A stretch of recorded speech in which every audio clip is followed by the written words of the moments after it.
So Linda is no longer going to be on sound. Okay. So I'm going to take over her position. Okay. But we literally just this morning found out we had a death in the family. Right. So I'm not going to be able to do it next week. So I have to get you or Lewis or someone to cover for me on next Sunday. Sure. We're going to be out of town this week. Okay. Yeah. So I'll be taking first and fifth.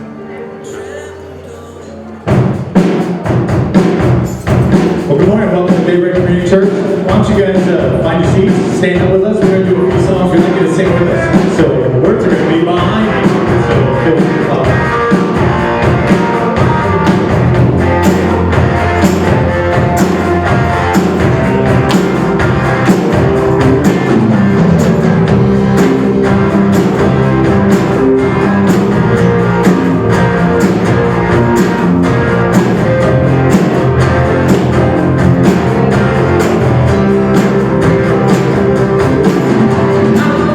I'm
And say hey to somebody standing or sitting around you. If you haven't seen them in a while, you can shake your hand or high five, whatever. And then you can have a seat. Glad you guys are here. Appreciate you coming and hope you stick around after the service, have a cup of coffee, visit a little bit. There's some announcements in the program, some things you can take advantage of. One I wanted to mention to you, just to kind of get on your radars. In a couple of weeks, there is a Passover Seder. That's the Jewish meal that starts the Passover season. Passover was when Christ was crucified. So it has significance not only to Jews, but also to Christ followers. And a friend of mine who pastors a church in Sterling has, I guess you would call him a Messianic Jew. They're a Jewish leader who believes in Christ as the Messiah, and they're going to be doing a Seder kind of aimed at Gentiles who are not familiar with the Jewish customs, but to help us understand the Seder, Passover, and how that all fits into Christ. So kind of a cool thing to keep in mind and something you might want to look forward to. We definitely want to remember the people in Chile and just in the aftermath of this quake. From the reports I heard this morning, I guess they're saying the death toll's around 300, and even though the magnitude was far greater than what was seen in Haiti, the buildings and structures and the construction methods and everything are so much more advanced where this occurred that there's just been a whole lot less destruction. So we want to pray for them this morning. Would you bow your heads with me? We'll do that. Father, thank you for this day that we get to gather in your presence and think about who you are and all that you have in store for us. We're grateful and we say thank you, but we also want to think about those whose lives have been turned upside down in Chile.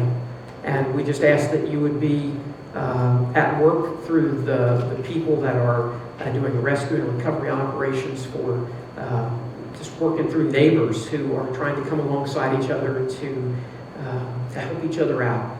And for those families that lost a loved one, we pray that you would be their comfort and their strength. And we're grateful that the potential tsunami waves that were so feared in other parts of the world, that they did not materialize as significantly as people thought. So we're just grateful that in the midst of this destruction, there are glimpses of your protection. And we just ask that you would continue to be at work in those families that need it. This morning, would you draw our hearts towards you and help us to really zero in on you and what you have in store for us. And we ask this in the name of your Son, Jesus. Amen. Well, last week and this morning, we're doing a kind of just a two-part series called Prototypes. And what I wanted to sort of communicate in this series was a couple of Old Testament ideas or people that were actually prototypes for Christ. They gave us a glimpse of what was to come. And most of you guys know I'm sort of interested in cars, and I'm always looking at interesting stuff. So I wanted you to see this prototype. This is a Toyota prototype, and it's called the I unit. It's sort of pattern, I guess, marketing-wise, they want it to sound like, an iPod or something like that. But, this is a really cool way to get around. And it's a mobile transportation unit. The idea is that you could ride in at low speed like this in an upright position, sort of like a Segway. You're almost at the height of pedestrians and people that would be standing, so you could communicate in a and drive around in a very friendly way. And when you're in kind of a pedestrian mood and you're just sort of getting through town, you can have pink lights or light blue lights. The lights glow based on your mood. And so if you're really in a hurry, you can crank them up to red, and people will hopefully get out of your way because they know you're not in the mood for, traffic or stuff. Then when you're ready to go a little faster, this thing goes into a lower position, and the center of gravity is lowered and it's able to go a little bit faster. It weighs something like 450 pounds. It'll do a U-turn in 36 inches. It just needs, like a yard of space to be able to swivel around. Do you have that second slide, Barbara? So that's what it looks like. It's supposed to be sort of a cross between a car, a motorcycle, and an exoskeleton. That sounds like something out of Iron Man or whatever, but it's sort of the idea. And you can bring the lights back up, George. And I think one of the reasons Toyota is most excited about this is because it doesn't have a gas pedal to stick or anything. It just has little joysticks, and you can drive around that way. So they're hoping there won't be any recalls when and if this thing ever comes out. But it may give us sort of a glimpse of what the future may hold. I mean, I think you can see something like that. Segways are out there already. You see a smart car that, is pretty small compared to the stuff that we're used to driving around. And you begin to get an idea of maybe what the future holds. It's an imperfect idea. And whenever these things come out, they're not going to look exactly like this. You can guarantee they're going to have huge bumpers on them, and it's got to have a muffler and something else. Probably you'll have to, wear a helmet or whatever, but it gives you an idea, imperfect as it is.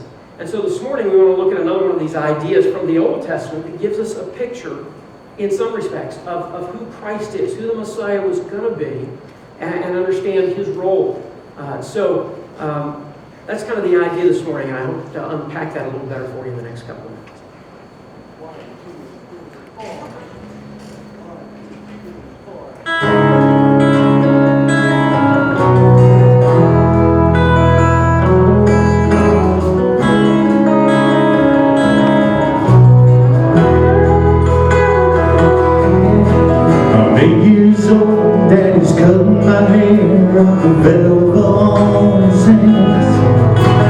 Mama's in the kitchen, got fried green tomatoes popping in the pan.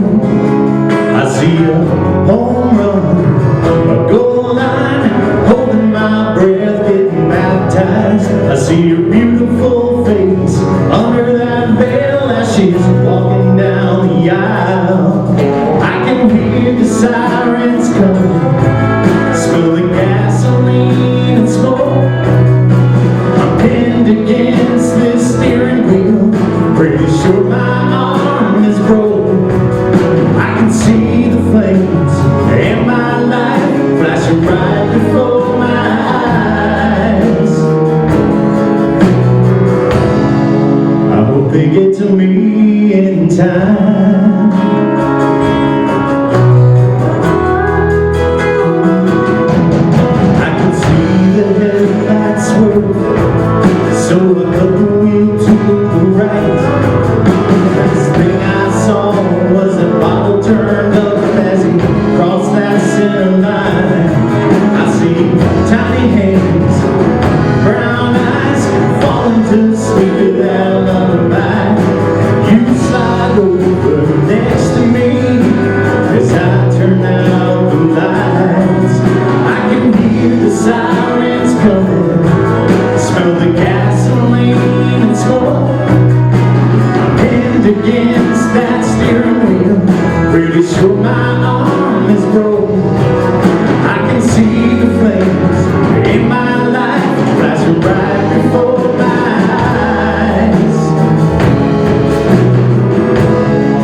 I don't know if you can relate to that song, maybe take it out of the category of an auto accident, but where you were in a desperate situation.